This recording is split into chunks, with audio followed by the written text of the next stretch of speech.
everybody, and Hey. welcome to Orbyte Studios. We are here to give you a presentation. My name is Carlo Di Tommaso, team lead.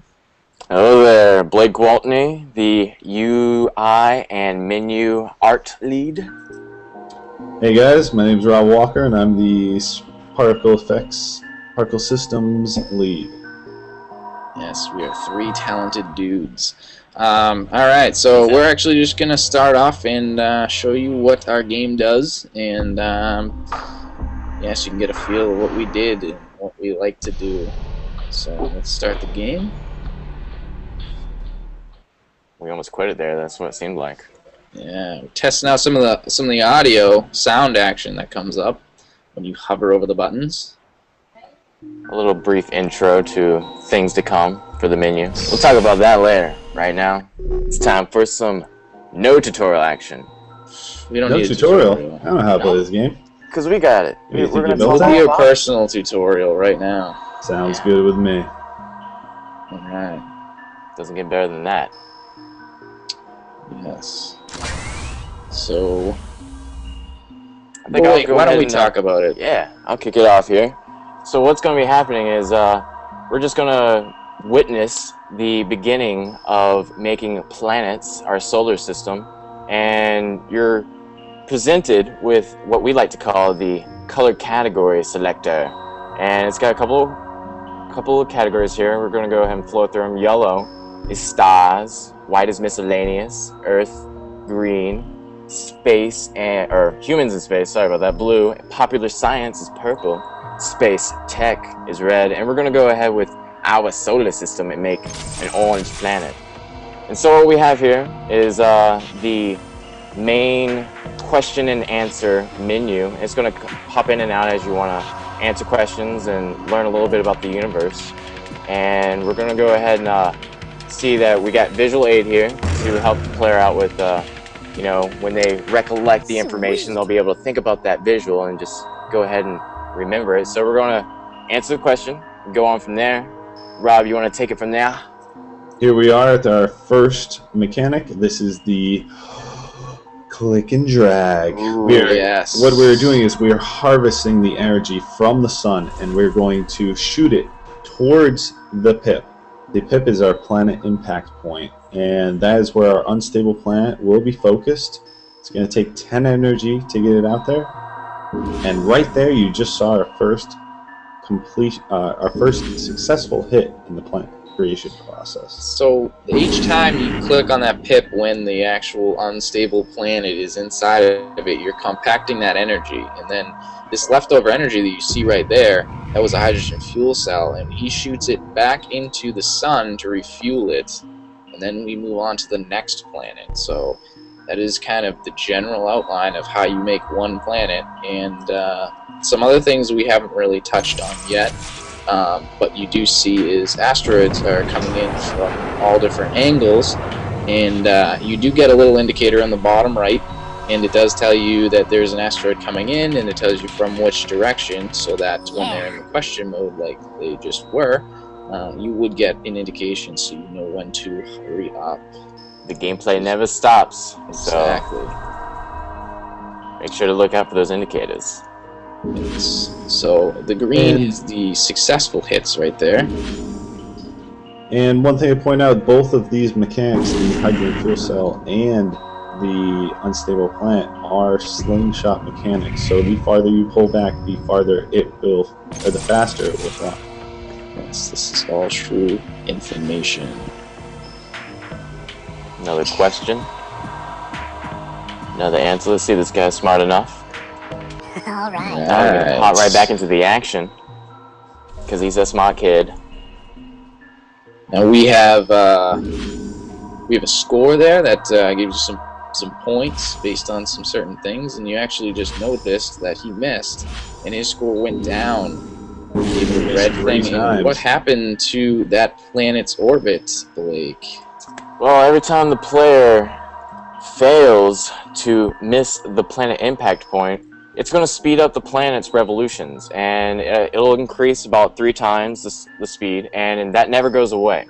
It's a constant speed, and it'll stay there the whole time. So if the player does that and they fail to successfully hit the planet those first 3 times, then they're going to have to deal with a very speedy planet, and it's going to kind of disrupt their play when they're trying to shoot asteroids and make other planets, when they're shooting unstable planets out and shooting hydrogen fuel stars back in. So it affects pretty much every bit of gameplay.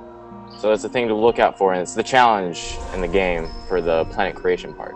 For sure. And we actually just saw the player shoot an asteroid, and what they do for that is they right-click in the background, and it will shoot in the direction in which their cursor is located.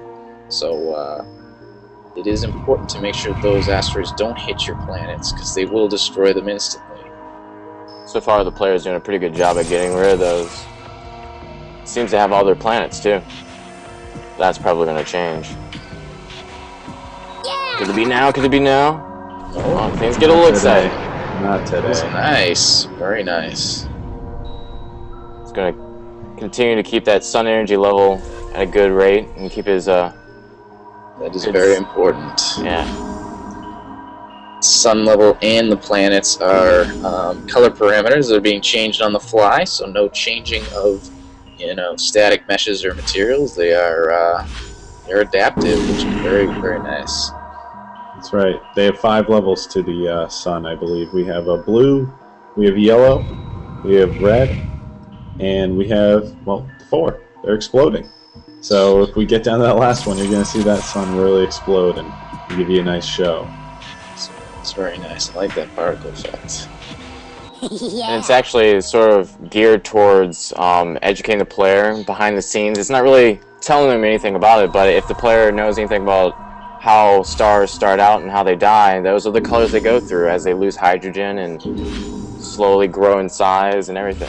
Ooh, and not paying attention on that one. We had a slow creeper come from the bottom left, and the player was not paying attention, and it destroyed one of his planets. Asteroids are an instant kill on planets, so we need to take care of those right away. And what isn't an instant kill, Rob?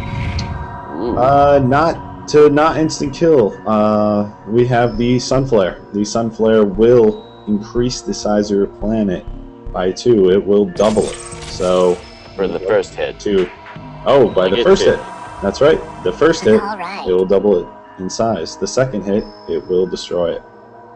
As you can just see right saw there. that happen. Oh, Witness it right there. yeah. So And that first one other planet thing. there, it's huge. Another thing can actually do the same mechanic. It's our unstable planet, which we just shot out from the sun. That can also increase the planet size by 2 if it impacts a planet. So basically, you don't want to hit your planets with energy, because then you will be, well, you'll be hurting them. You'll be making them big, and if you hit them again, you'll blow them up. And if you miss the pip at the same time, you're gonna be in trouble. Uh-oh. Oh, here we get some. Player's kind of frantic here and losing his number. Now, That's what no good. he was trying to do was, he knew he missed the sun. He was trying to grab that hydrogen fuel cell and fling it back the other direction. Unfortunately, Sweet. just couldn't grab it in time. So no dice on that one today, but player still continues. This looks like it may be the last planet he's created today for us. And one more thing we'll mention right at this last part, the planet creation. We have, what we want to do, give the player a little feedback, is each successful hit will change the particle effect that is orbiting around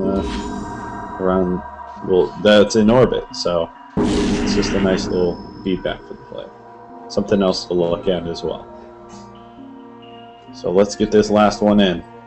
Yeah, he's gonna Oh! the sun. Ooh. Let's see how the player did. Let's see what... We have this little thing that we created towards the end of the project called the Creators Report. As we can see, the player did pretty good.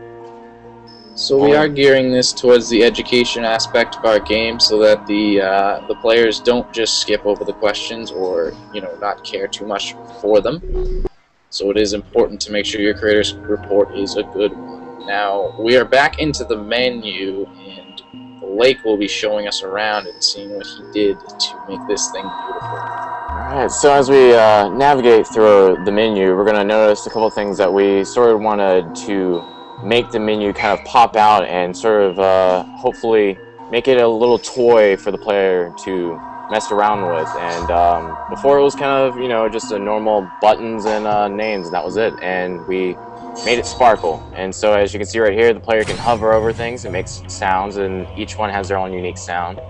And later on, we kind of want to plan to make it even more oriented to a musical toy and a visual toy. And we'll go ahead and see what we have here in Team Orbyte. That's all of us here.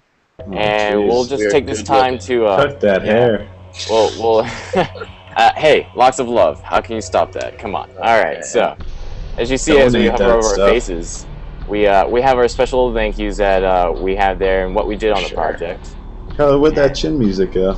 Yeah, I don't know. It looks like I'm standing next to the sun right there. Yeah, it's like you didn't know you created. Jeez, you're born right out of it right here. Rob, what is going on, buddy? These were obviously professionally taken. I got absolutely. These were not cropped out of a picture that was taken with others. No, we had a special photo shoot for Classic Facebook creation. Yeah, I think I took someone out there, like a hand on you, Carlo. My arms were so long, I actually took that picture myself. I was just like... Yeah, right? Amazing.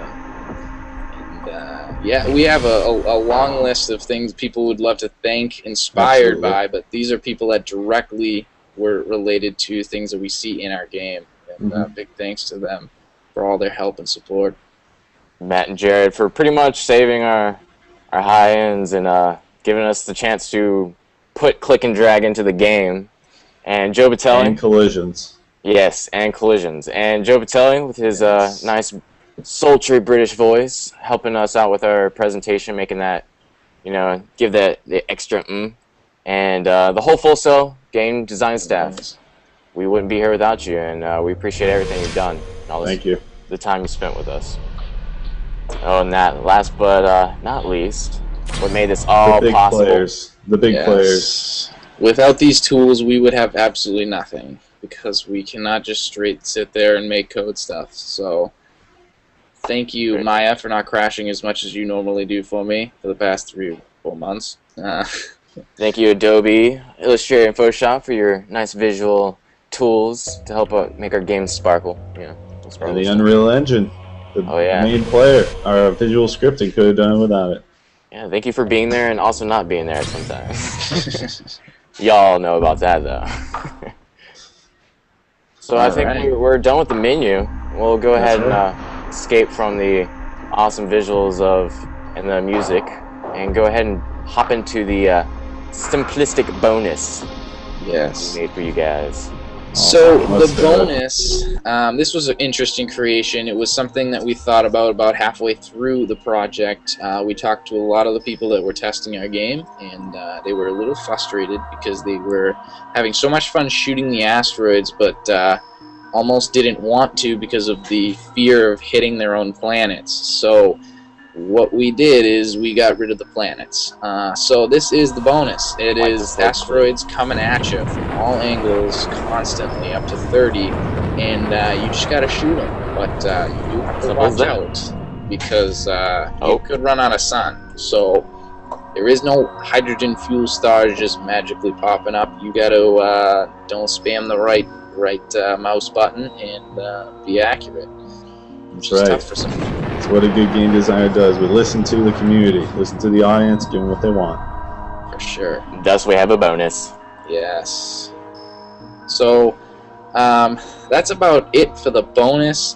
We do want to talk a little bit about kind of post-mortem stuff here, about what we did not get in our game, and that was the scope of our game, because click and drag took too long to get done. There was no accurate amount of time that took up, but it took a long time. We wanted to do a lot of things with multiple galaxies, so once you created a solar system, let's say, you would pull back and you'd see that galaxy, and then you'd see other solar systems, and you create those, things like that, black holes and stuff. Interesting other concepts. So we couldn't do that. We ran out of time. But we are not done making this game. You can find us on Facebook.com/Orbyte Studios. It is spelled like an Studio in kind of like a megabyte. It's all messed up. But we it's actually just not plural. It's actually just studio. Yes. So look it up.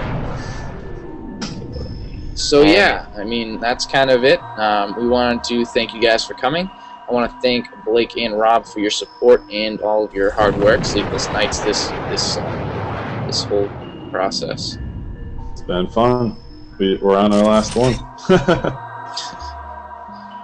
Yeah, I don't think our very Omega much. is well from over yet. So keep in contact Absolutely with not. us and keep connected with us, and we'll be sure to hopefully get your suggestions in the game.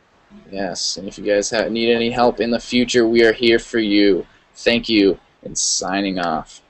Thank you. Thank you. Thank you.